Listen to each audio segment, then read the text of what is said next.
Pacer laku arena Ponyonara Bapak kami setedu Ponce ke Ngala arek solandu Torja pengen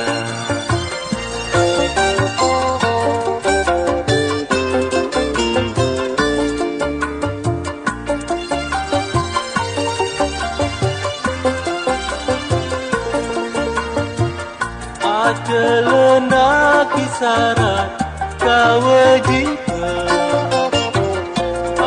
Assalamualaikum warahmatullahi wabarakatuh. Di sini kami dari kelas 4A kelompok 5 akan menjelaskan tentang pakaian adat dari Madura, yaitu berupa pakaian marlena yang dikenakan oleh wanita untuk memenuhi mata kuliah dari pendidikan multikultural. Di sini saya akan menjelaskan tentang item-item yang digunakan oleh marlena.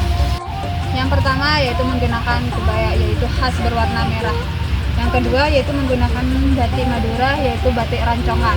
Yang ketiga menggunakan gos hanya sebagai pemanis dalam pakaian marlena tersebut. Dan apabila memakai baju marlena ini menggunakan kerudung, yaitu menggunakan kerudung warna merah, yaitu merah terang. Ajelena kisaran kewajiban. Atatamen mabanyak hasil peminat. Mama amorna. Di sini kami akan bertanya mengenai sejarah baju marlena, mengapa bisa dinamakan baju marlena dan bagaimana ceritanya. Begini, kalau berbicara tentang dokumentasi ya, asal muasal busana Madura seperti itu, ini tidak ada buku yang menyebutkan, tidak ada data yang menyebut apapun saja di Madura itu kurang data. Makanya kita sebagai kreator tari musik ini baru saya sadar dengan dokumentasi. Hakikat seperti itu. Orang dulu kan tidak ada seperti itu. Nah, tetapi kapan itu dipakai seperti itu? Nah, dulu kan zaman ini kan begini kan. Zaman dari primitif, urutannya manusia, apa namanya? Perkembangan manusia. Primitif, kemudian tradisi, kemudian kreasi, kemudian modern, ikan gitu kan. Nah, orang Madura itu memakai busana yang simpel-simpel aja, memakai simpel-simpel aja, tidak mau yang ribet-ribet. Makanya orang yang laki itu nggak pakai tadi itu, pakai biasa atau nggak, kenapa lontar-lontar pakai begini? Kenapa warnanya hitam? Karena pekerja kan. Bayangkan aja kalau pakai putih pergi ke sawah, oh boleh kan. Nah, marlena kan ini sebenarnya bukan marlena ya. Marlenaan itu sejak tahun berapa, tahun 70-an lah itu berubah marlenaan itu. Karena ada pelawak namanya Marlena memakai busana kebaya. Sebenarnya busananya itu ada busana adat, ada dua di Madura ya.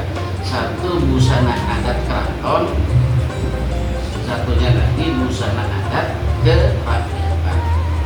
Yang keraton ini ada dua, laki perempuan. Yang laki ini agungan bersikap, yang perempuan ini adalah kebaya agungan. Sama kalau yang kerakyatan ada dua, laki perempuan. Yang laki namanya ini adalah pesatan, yang ini kebaya. Yang kebaya ini nanti yang warna-warnanya, yang kebaya ini simpel aja, seperti pakai ini, kemudian apa itu di sini pakai begini ya. Bukan busana bentuknya ya, bentuknya panjang, namun di sini ini ada yang apa hubung ke sini, kasih keliti. Ada karena dulu ini kan kelihatan, butuhnya kelihatan. Nah, kenapa bolong-bolong brokat. Kamu tahu kan, orang Madura kan tidak mau yang namanya sumu. Jadi enak aja dipakai. Iya, karena mereka tuh memakainya simpel-simpel aja, dipakai di segala tempat. Itu. Nah, kemudian pakai yang bolong-bolong itu kan, itu namanya brokat ya, brokat. Nah, masalah warna. Nah, orang Madura sebenarnya kepada warna yang terang, terutama yang merah. Orang Madura senang paling utama senangnya yang terang-terang, yang menyolok-nyolok merah. Yang kedua hitam. Ya, pokoknya orang Madura senang hitam merah begitu ya. Itu kenapa mereka mengatakan bahwasanya orang Madura itu kan orangnya memang betul-betul apa ya, jujur, apa adanya, jujur. Kepala merah putih gitu. Kemudian dia mengatakan kalau saya pakai warna-warna yang cerah, ada memberikan saya ini harga lebih tinggi. Jadi beda aja ya kalau kamu pakai yang buram-buram dengan yang mencolok-colok. Contoh, coba kalau kamu lihat artis di televisi di panggung, pasti warnanya yang mencolok-colok. Enak dipandang dan lebih daripada yang lain. Nah, orang Madura itu tidak mau di bawahnya orang lain, ingin di atas orang lain. Tetapi artinya kata orang lain itu dalam hal positif ya kan. Itu orang Madura itu adalah bukan pamer, dia ingin harga dirinya memakai ini. Nah, di sini ada tusuk kondenya emas, ada ringgitnya sini, aksesoris kebaya ya perempuan ya, ini yang tertusuk ini emas. Kemudian di sini ini ada apa namanya, apa sanggul. Di sanggul tuh di sini ada uangnya, apa namanya, bukan apa namanya, bukan. Ada dua seperti mata giwang itu emas juga. Di sini juga ada yang namanya apa namanya, proses. Kalau dulu namanya bukan proses ya, apa? Iya, di orang Madura katakan apa ya proses kan. Ini juga emas, ringgit. Di kakinya juga ada namanya pengen emas juga. Emas, jadi bertaburan emas begitu orang Madura. Siapa bilang orang Madura ada? Orang Madura ada punya. Orang Madura dikatakan tanahnya tandus. Masuk aja kamu dari kamar masuk ke mana? Enggak tandus loh. Mana Surabaya yang panas. Orang Madura makannya jagung. Mana orang Madura makan jagung sekarang? Enggak ada. Mungkin dulu seperti itu. Nah, orang Madura itu adalah bekerja keras, bekerja ulet, bekerja dia itu adalah sifat kebersamaannya tinggi. Makanya orang Madura itu dikatakan orang Madura itu adalah salah satu suku yang mempunyai kekerabatan erat.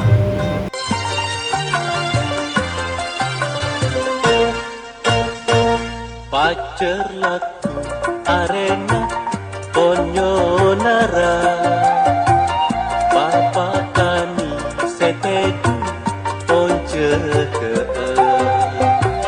ngala arek solan torja pengan.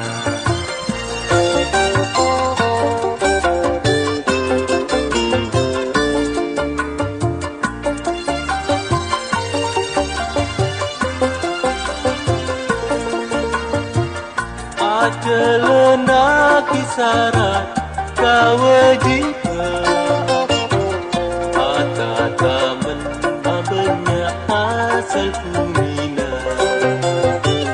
Mama orna kereklaban pengsana.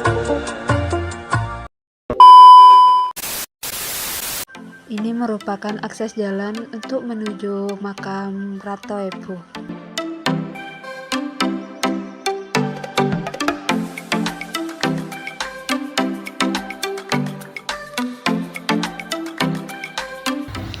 Assalamualaikum warahmatullahi wabarakatuh. Kali ini kami berada di Air Mata Epu yang lokasinya berada di Kecamatan Arusbaya, di tepatnya di Desa Buduran.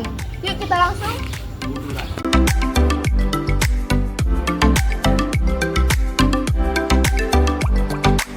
Nah, kali ini kami berada di pintu masuk untuk menuju makam Rato Epu.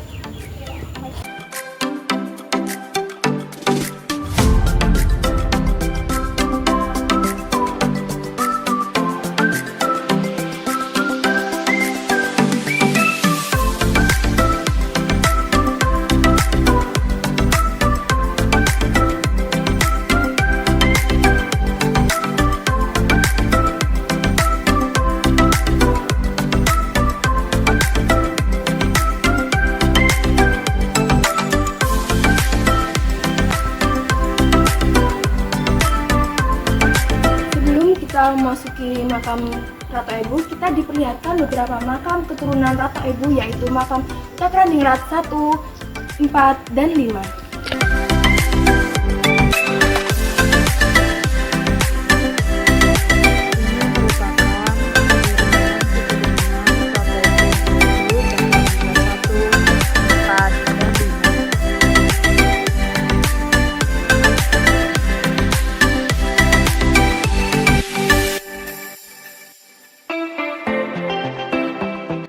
Ini merupakan silsilah keturunan Prabu Brawijaya, yang dimana silsilah ini diletakkan di depan makam Cakraningrat yang dilapisi oleh kaca agar tulisan tersebut tidak terkena air atau rusak.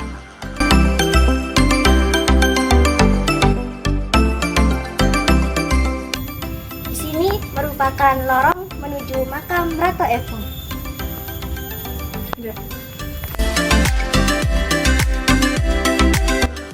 Selain nilai sejarah yang tinggi, keunikan seni arsitektur pada makam dan beberapa pahatan batu di sekitar makam menjadi suasana makam ini begitu sakral dan mistis.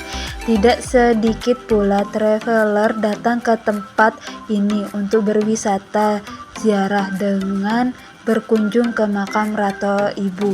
Bagi para wanita akan mendapatkan pelajaran tentang pengorbanan dan rasa ikhlas sebagai seorang istri, serta bagi para pria Anda akan lebih belajar dan lebih menghargai tentang perasaan dan hati seorang wanita.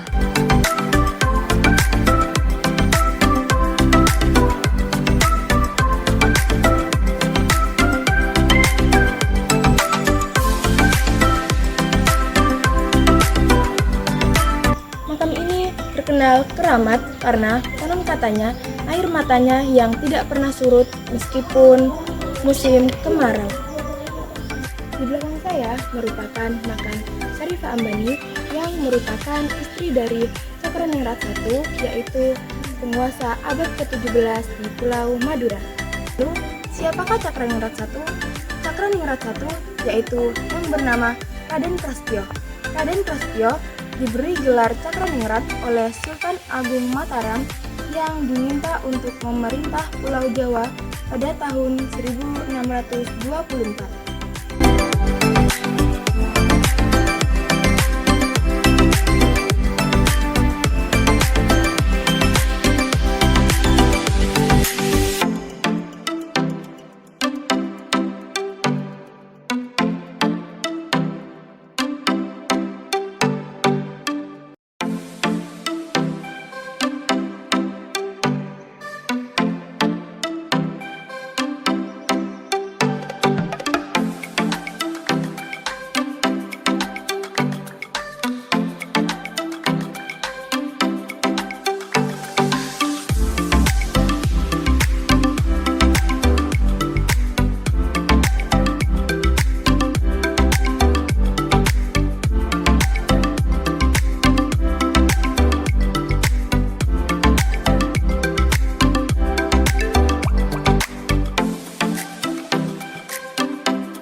Saya ini merupakan akses jalan menuju sumber air mata Ibu.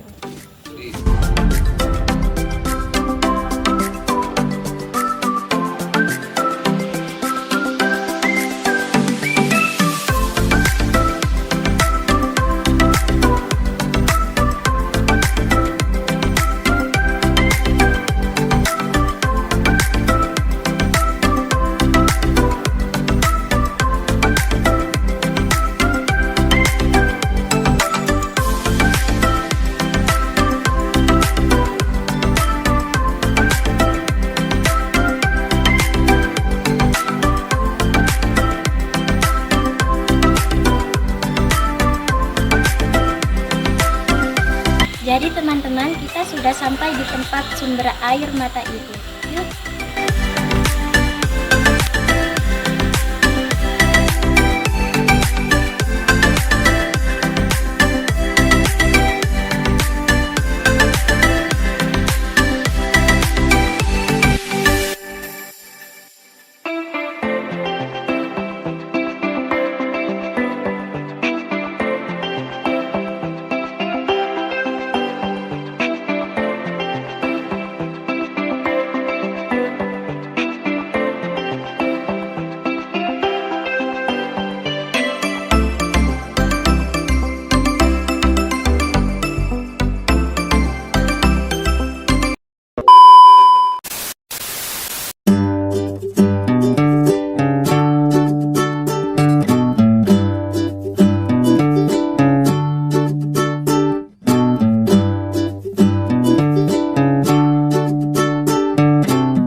di sini udah di tempat pembuatan tajin sobi yang tepatnya di Desa Sobi. Langsung saja kita bertanya pada penjual beserta pembuatnya. Sejak kapan Ibu menjual tajin sobi? Sejak tahun 2022 saya cuma meneruskan kerjaannya orang tua saya. Orang tua saya mulai dari dulu sejak tahun 1985.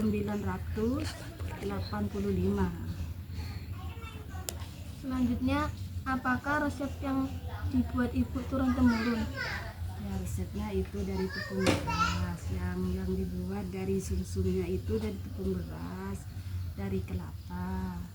Kelapanya ukurannya 1-2 gayung tepungnya 6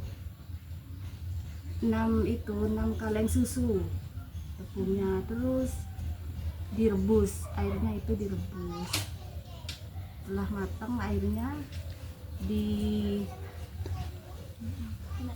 dimasukkan, terus diaduk sampai merata.